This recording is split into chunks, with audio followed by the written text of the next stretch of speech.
Welcome to War Bios, the podcast where we delve into the lives of history's most fascinating military leaders. I'm your host, General Biography, and today we're going to explore the remarkable life of Prithviraj Chauhan, a legendary Indian king who left an indelible mark on the medieval landscape of the subcontinent. Born in the 12th century, Prithviraj Chauhan's name has become synonymous with bravery, strategic brilliance, and unwavering dedication to his people. The 12th century was a time of great turmoil in India, with various kingdoms and empires vying for power and influence. The Ghurid Empire, in particular, posed a significant threat to the Chauhan kingdom, as it sought to expand its territories through conquest. This external pressure would have forced Prithviraj to develop a strong sense of resolve and determination, essential qualities for any leader facing adversity. Prithviraj Chauhan was born around 1166 AD in the city of Ajmer, which was then the capital of the Chauhan kingdom. His father, Someshwar Chauhan, was a powerful king who ruled over a vast territory that encompassed much of present-day Rajasthan and parts of Gujarat. From a young age, Prithviraj was groomed to succeed his father as the ruler of the Chauhan kingdom. As a member of the Agnavansha clan, which claimed descent from the mythical fire god Agni, Prithviraj was steeped in a rich cultural heritage that emphasized courage, honor, and martial prowess. Growing up in the vibrant city of Ajmer, Prithviraj was surrounded by the sights and sounds of a thriving medieval metropolis. The city was a hub of trade and commerce, attracting merchants and travelers from all over India and beyond. As a young prince, Prithviraj would have been exposed to the diverse cultural influences that flowed through the city's bustling markets and bazaars. He would have seen the majestic temples and fortifications that dotted the landscape, testifying to the engineering skills and artistic genius of his people. Imagine walking through the streets of Ajmer during Prithviraj's time, surrounded by the sounds of hammering on metal, the smell of freshly baked bread, and the vibrant colors of textiles from all over the world. The city was alive with energy, a melting pot of cultures and ideas that would have shaped Prithviraj's worldview and informed his decisions as a leader. Prithviraj's early education was typical of a young prince of his time. He would have received training in the traditional Indian arts of warfare, including archery, sword fighting, and horsemanship. He would have also studied the ancient Hindu texts, such as the Mahabharata and the Ramayana, which were considered essential reading for any aspiring leader. These texts would have instilled in him a deep sense of duty, loyalty, and justice, values that would shape his decisions and actions throughout his life. As Prithviraj delved into the ancient texts, he would have been struck by the stories of great heroes and leaders who had come before him. He would have read about the bravery of Arjuna, the wisdom of Krishna, and the unwavering dedication of Rama. These stories would have inspired him to emulate their examples, to become a leader who embodied the values of courage, compassion, and justice.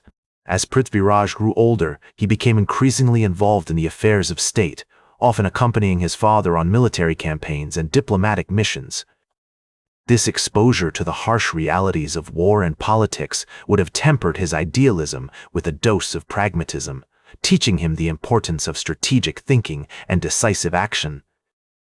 The Chauhan kingdom was surrounded by powerful neighbors, including the Ghurid Empire to the west and the Tomara kingdom to the east, making it essential for Prithviraj to develop a keen sense of diplomacy and statecraft.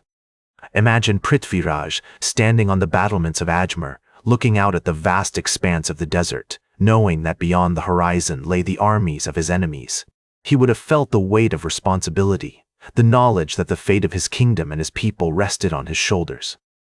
This sense of duty would have driven him to develop a strong sense of resolve, to become a leader who could inspire his people and defend his kingdom against all odds. The historical context of Prithviraj's early years was marked by significant events that would shape his character and future path. The 12th century was a time of great upheaval in India, with the Ghurid Empire expanding its territories through conquest. This external pressure would have forced Prithviraj to develop a strong sense of resolve and determination, essential qualities for any leader facing adversity. As we explore the early life of Prithviraj Chauhan, we see a young prince who was both privileged and burdened by his circumstances. On the one hand, he was born into a powerful kingdom with a rich cultural heritage. On the other hand, He faced significant challenges and uncertainties that would test his mettle as a leader.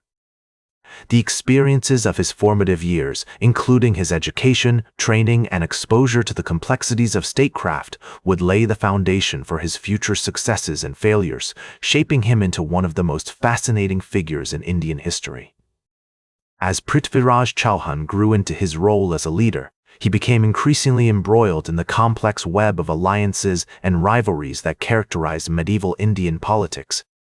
The landscape of his kingdom was dotted with the remnants of past battles, the whispers of which still lingered in the wind. It was amidst this backdrop of intrigue and deception that one of the most significant events of his reign unfolded, the invasion of the Ghurid Empire, led by Muhammad of Ghor, who had been expanding his territories through conquest like a tempest sweeping across the plains.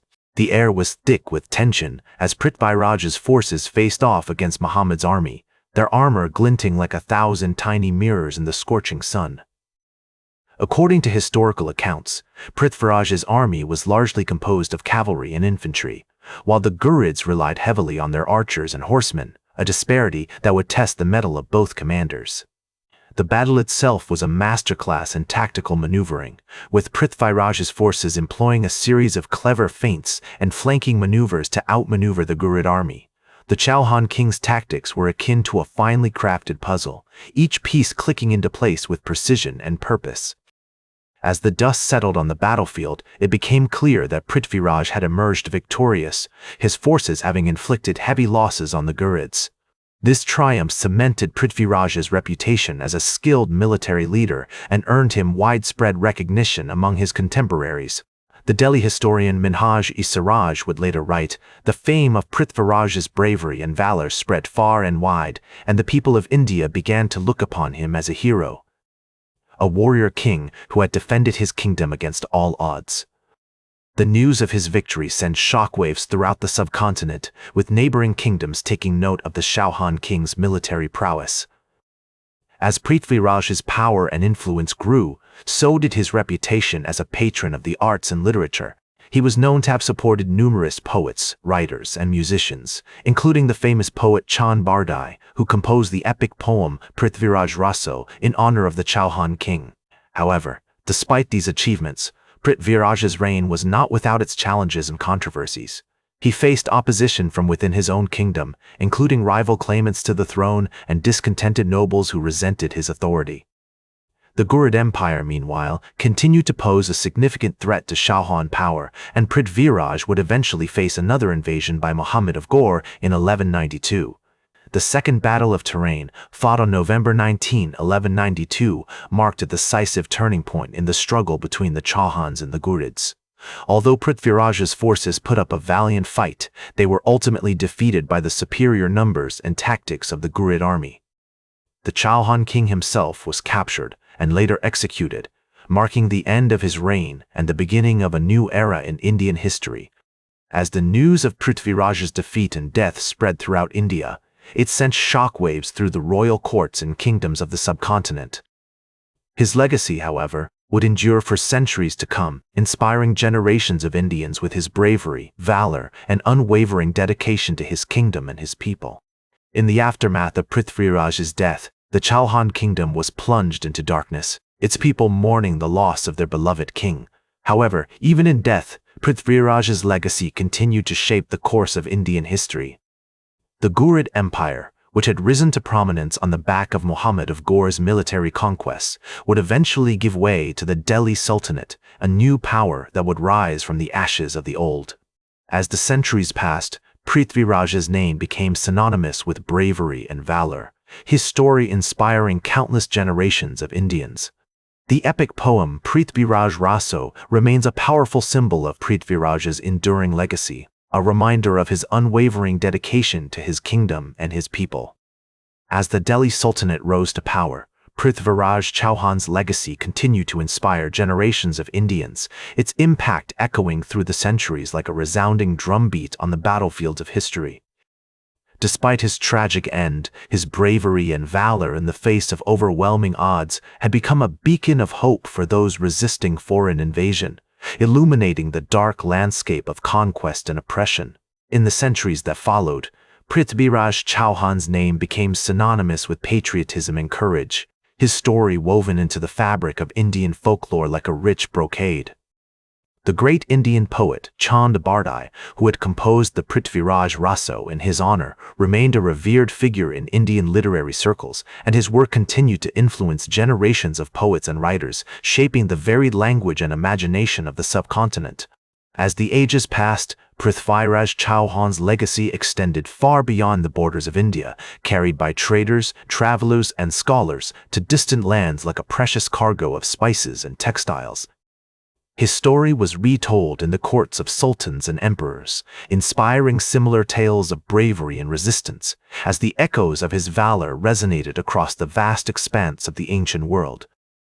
The great Persian poet Amir Khusrau wrote of Prithviraj Chauhan's valor in his own works, cementing the Chauhan king's place in the literary canon of the Islamic world and ensuring that his name would be remembered alongside the greatest heroes of the age. Today, Prithviraj Chauhan is remembered as a hero and a patriot, a symbol of India's rich cultural heritage, his legacy continuing to inspire Indians from all walks of life. His story reminds them of the importance of courage, honor, and dedication to one's country, values that have been etched into the very DNA of the Indian people. His epic struggle against the Ghurid Empire may have ended in defeat, but his legacy has emerged, victorious, inspiring generations of Indians to stand up for their rights and fight for their freedom, a beacon of hope in the darkness of oppression. His story reminds us that the brave do not die, their names live on forever, etched into the annals of history like the lines on a wise and weathered face. That's all for today's War Bios. Remember to like, share, and subscribe, and until next time, I'm General Biography reminding you to keep marching toward victory.